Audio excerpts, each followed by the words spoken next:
Hello again. This question is directly from the review, and it says Jim places $10,000 in a bank account that pays 4.9% compounded continuously. After 2 years, will he have enough money to buy a car that costs $11,037?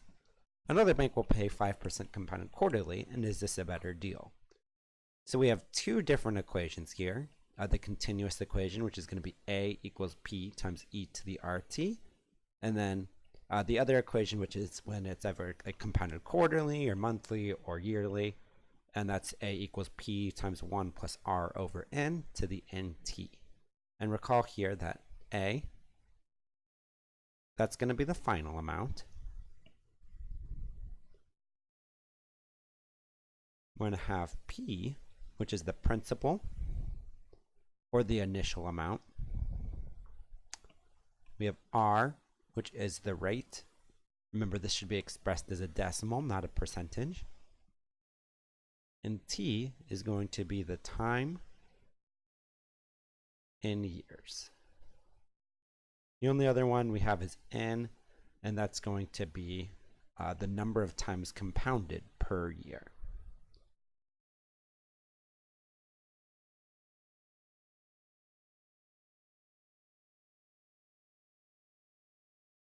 Okay, so with all that in mind, we'll go ahead and answer that first question. Will he have enough money to buy a car that costs $11,037 after 2 years, compounded continuously?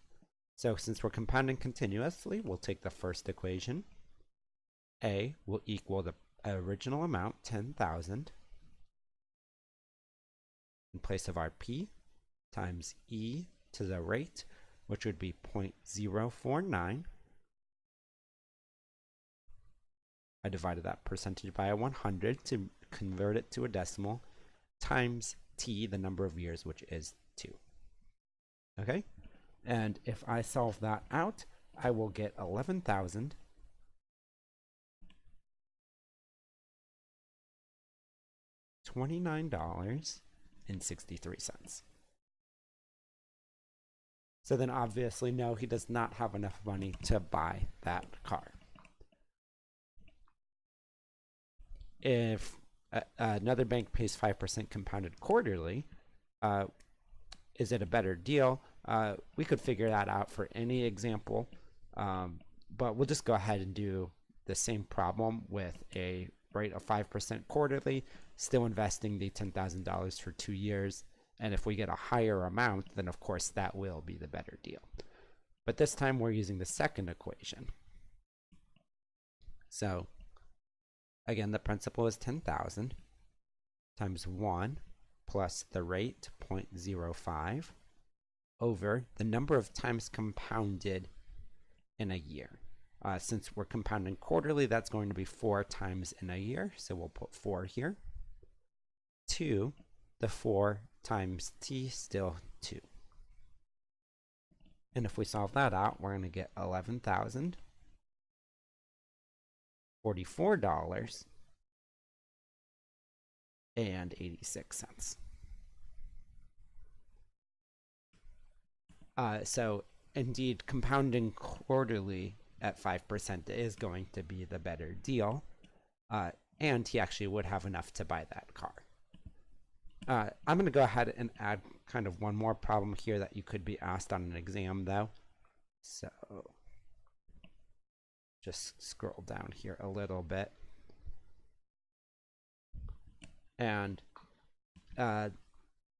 let's just say that, again, we're compounding quarterly, we'll say at the same rate, but this time we want to know how many years exactly we need to invest to get the 11,037 that we're looking for. So we know the final amount this time. We know the principal is still 10,000 times 1 plus 0.05 over 4 to that. It's still 4. The only thing we don't know is the number of years exactly it's going to take us to get to that 11,037.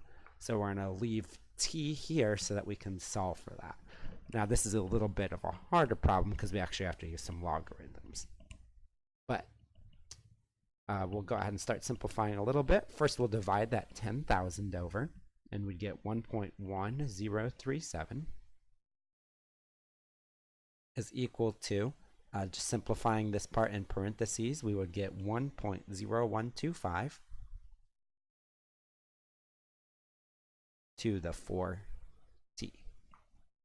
All right, now we have an exponential equation that we can convert into a logarithm, where we would get 4t is equal to the logarithm of this base, 1.0125, of 1.1037.